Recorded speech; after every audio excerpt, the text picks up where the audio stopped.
안녕하세요. 오늘 소개할 작품은 마실물 작가님의 농사로 이게 평정입니다. 총 325화 완결에 저는 200화까지 읽었습니다. 저는 무협소설 위주로 읽다 보니 매일 전투를 벌이거나 무언가를 때려 부수는 내용이라서 이럴 땐 한 번씩 기분 전환 겸 스포츠 소설을 읽습니다. 그러다 농사로 이게 평정이라는 제목을 보고 잔잔하게 힐링할 수 있을 것 같아 읽어본 소설입니다. 농사짓는 잔잔한 전개와 힐링 위주의 소설이고 주인공에게 위기 상황도 한 번씩 발생하면서 그 문제를 해결해가는 과정에서 통쾌함을 느낄 수 있는 사이다 같은 요소도 많았습니다. 재밌는 건 삽으로 땅 한번 팠는데 이게로 뿅 하고 넘어가는 게 특이합니다. 15화까지의 줄거리 내용을 살펴보겠습니다. 김태호는 대농해 식품연구소에서 최연소 수석연구원으로 성공을 거두었으나 사내 정치와 배경 부족으로 불명예 퇴직을 당하고 아버지가 계시는 시골 대부도로 내려옵니다. 어느 날 밭에 고랑을 정비하기 위해 창고에서 낡은 삽을 찾아 땅을 파는 순간 삽이 빛을 발하며 황금빛 기둥이 솟아오르고 김태호는 그 빛 속으로 사라지게 됩니다. 눈을 떠보니 김태호는 자신이 알지 못하는 목조 건물에서 깨어납니다. 그곳은 프리아 대륙의 스타니아 제국에 속한 마그네타라는 마을로 사람들은 검은 머리의 김태호를 문 엘프의 후손으로 오해합니다. 이윽고 김태호는 하늘에 떠있는 세 개의 달을 보며 이곳이 자신이 알던 세상이 아니라는 사실을 깨닫게 됩니다. 여관에서 용병들이 가져온 몬스터 코볼트의 사체를 본 그는 강렬한 충격을 받으며 이 모든 것이 꿈이 아니라 현실임을 인정합니다. 여관 주인 군터의 도움으로 김태호는 새로운 환경에 적응하기 위해 노력합니다. 그는 여관에서 자신이 할 수 있는 일을 찾던 중 요리를 제안하며 감자채전을 만들어 손님들에게 선보입니다. 감자 요리가 큰 호응을 얻자 김태호는 자신에게 보이는 메시지와 SP 시스템을 통해 타인에게 만족감을 주는 행동으로 SP를 획득할 수 있다는 사실을 알게 됩니다. 그는 이곳에서 자신만의 방식으로 살아갈 방법을 찾기 시작합니다. 김태호는 SP 포인트를 활용해 능력을 개발할 수 있다는 사실을 알게 됩니다. SP를 통해 생육 강화 스킬을 잠금 해제하고 작물의 생장을 촉진하는 특별한 능력을 얻게 됩니다. 이 과정에서 또 다른 시스템인 코인을 발견하며 코인을 통해 지구로 귀환할 수 있다는 사실을 깨닫습니다. 귀환하려면 500코인이 필요하고 코인을 획득하려면 퀘스트를 수행하고 영향력을 발휘해야 한다는 것을 이해합니다. 김태호는 시스템 선택창에 요리와 농부의 직업을 선택해야 하는 상황에서 농부의 길을 선택합니다. 다수에게 영향을 미칠 수 있는 농부의 길이 더 많은 코인을 획득할 수 있을 것이라 판단한 결과입니다. 그는 귀환이라는 목표를 위해 한 걸음씩 나아가기 시작합니다. 김태호는 농부로 전직하며 새롭게 얻은 능력과 SP 시스템을 활용해 적응해 나갑니다. 그는 여관 주인 군터와의 계약으로 정식 일을 시작하고 시장에서 감자와 비품을 구입하러 가는 도중 사람들의 편견과 차별적인 시선을 마주합니다.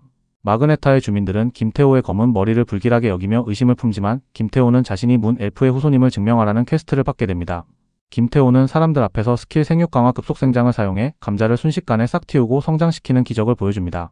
이를 본 시장 상인들은 김태호가 문 엘프의 후손임을 믿게 되고 그에 대한 경계심이 풀리며 신뢰를 얻게 됩니다. 김태호는 시장에서 감자를 할인받아 구매하며 이곳 사람들과 조금씩 관계를 맺기 시작합니다. 김태호는 여관 뒷마당의 황폐한 땅을 밭으로 가꾸는 퀘스트를 받습니다.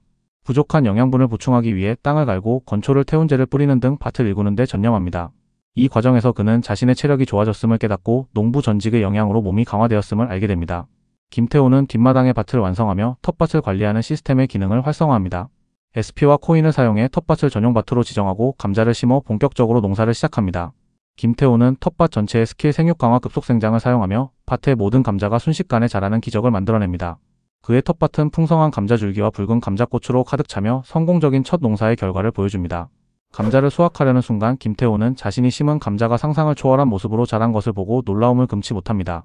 로웰 상인은 김태호의 왕 감자를 보고 감탄하며 거래를 제안합니다.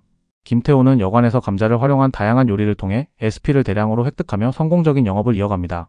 한편 마그네타 행정청의 샬롯 폰 에레타 행정관 대리는 마그네타의 식량 문제를 해결하기 위해 고민하던 중 소문을 듣고 직접 여관을 찾아 김태호를 만납니다.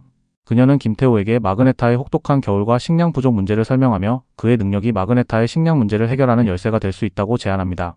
샬롯의 진심 어린 설명에 김태호는 식량 문제를 협력하기로 합니다. 김태호는 샬롯 행정관 대리와 협력하여 마그네타의 식량 문제를 해결하기 위한 계획을 세웁니다.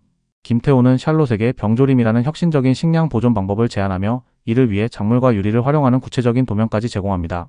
샬롯은 그의 제안을 혁명이라 칭하며 적극 협력하기로 합니다. 한편 아두아르 백작은 문 엘프의 소문을 듣고 김태호를 견제하기 위해 비밀리에 복면인들을 보내 납치를 시도하지만 여관 주인 군터의 활약으로 저지됩니다. 군터의 활약으로 김태호는 무사하지만 복면인들의 습격으로 긴장감이 고조됩니다. 샬롯은 김태호의 안전을 위해 치안대와 에딘거 기사단의 기사법원을 파견하여 경호를 강화합니다.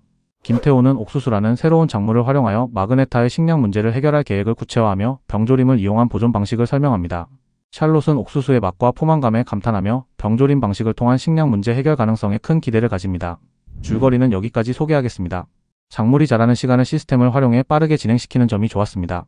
왕감자는 읽으면서 상상하다 보니 저도 모르게 웃음이 나오게 되더군요. 제 개그 코드가 좀 이상한가 봅니다. 잔잔한 힐링에 의외로 사이다가 자주 등장해서 시원시원한 느낌도 주고 권선징악을 행하는 주인공도 보여줍니다. 감사합니다.